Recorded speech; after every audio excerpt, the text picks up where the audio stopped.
Hello বন্ধুরা, আসসালামু আলাইকুম। আমি আব্দুল বারিক, তোমাদের সবাইকে স্বাগতম জানাচ্ছি এনকেএস একাডেমির নতুন একটি ভিডিওতে। তো আজকে আমরা কিন্তু সলভ করতে চলেছি ঢাকা বিশ্ববিদ্যালয় অ্যাডমিশন টেস্টের হিসাব বিজ্ঞানের কিছু গুরুত্বপূর্ণ প্রশ্ন।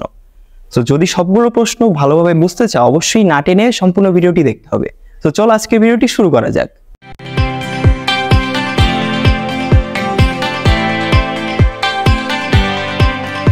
আমাদের প্রথম প্রশ্নটি হচ্ছে, একটি কোম্পানির একটি নির্দিষ্ট হিসাব বছরে নিট বিক্রয় হচ্ছে 1,75,000 টাকা এবং নিট আয় হচ্ছে 95,000 টাকা।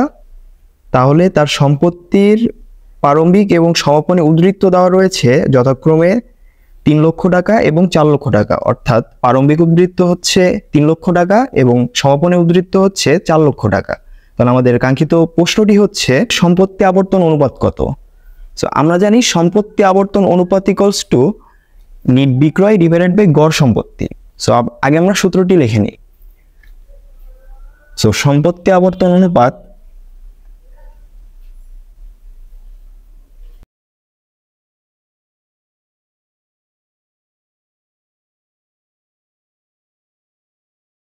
ইকুয়ালস টু নিট বিক্রয় ডিভাইডেড বাই গড় সম্পত্তি। সো এখানে আমরা দেখতে পাচ্ছি এই কোম্পানিটির নিট বিক্রয় দেওয়া রয়েছে 1,75,000 টাকা। সো এটি আগে আমরা লিখে নিই। সো নিট বিক্রয় হচ্ছে 1,75,000 টাকা। তবে আমাদের গড় সম্পত্তি লাগবে, কিন্তু এখানে কিন্তু গড় সম্পত্তিটি দেওয়া নেই। সো গড় সম্পত্তি বের করার জন্য আরেকটি সূত্র ইউজ করতে হবে, সেটি হচ্ছে গড় সম্পত্তি equals to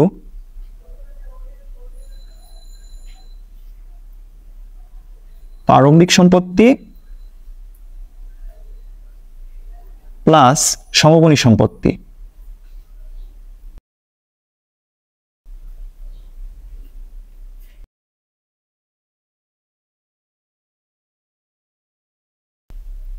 divided by 2।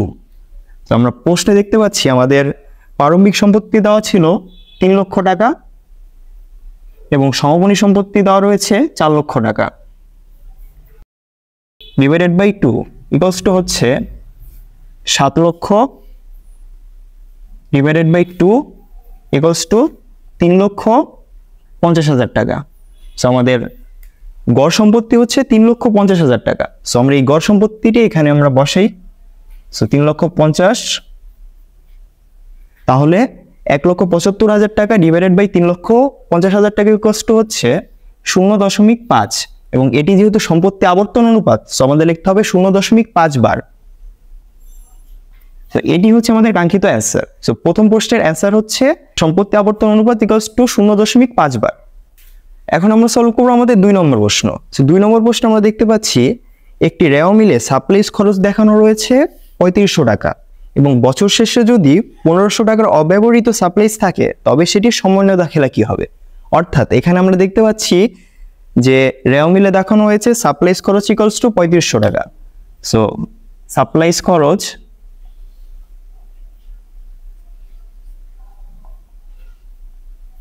Equals to 3500। এটি কিন্তু রয়েছে রেওয়া মিলে। বছর শেষে আমরা কি দেখতে পাচ্ছি যে 1500 টাকার সাপ্লাইজ অব্যবহৃত রয়েছে। অর্থাৎ এই 3500 টাকা যে খরচ হিসেবে দেখানো রয়েছে, এটি আসলে এই সম্পূর্ণ সাপ্লাইজটি খরচ হয়নি। এর মধ্যে 1500 টাকার সাপ্লাইজ কিন্তু অব্যবহৃত রয়েছে। অর্থাৎ এর জন্য এটি সমন্বয় দাখিলা যদি দিতে হয়, তাহলে আমাদের সাপ্লাইজ খরচটিকে 1500 টাকা কমাতে হবে এবং সেই সাপ্লাইজটি অব্যবহৃত রয়েছে, অর্থাৎ সাপ্লাইজ মজুদ হিসাবটাকে বাড়াতে হবে 1500 টাকা। তাহলে আমাদের কাঙ্ক্ষিত জাবেদাটি হচ্ছে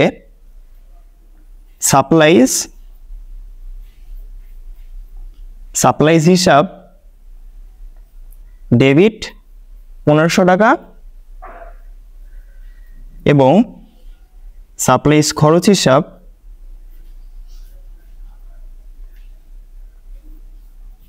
ক্রেডিট 1500 টাকা। এটি কেন হলো? কারণ যেহেতু আমাদের সাপ্লাইজ খরচটি 1500 টাকা কমাতে হবে, এর জন্য আমরা সাপ্লাইজ খরচ হিসাবটিকে ক্রেডিট করে দেব। তাহলে খরচটি 1500 টাকা কমে যাবে এবং এর বিপরীতে যেহেতু 1500 টাকার সাপ্লাইজ অব্যবহৃত রয়েছে, তাহলে সেটি অর্থাৎ হচ্ছে সাপ্লাইজ মজুদটি বাড়াতে হবে। অর্থাৎ সাপ্লাইজ মজুদ হিসাব ডেবিট 1500 টাকা। এর ফলে সম্পদটি বৃদ্ধি পাচ্ছে এবং খরচটি হ্রাস পাচ্ছে। তো সম্পদ বৃদ্ধির জন্য ডেবিট হয়েছে 1500 টাকা এবং খরচটি হ্রাস অর্থাৎ ব্যয় হ্রাস ক্রেডিট 1500 টাকা।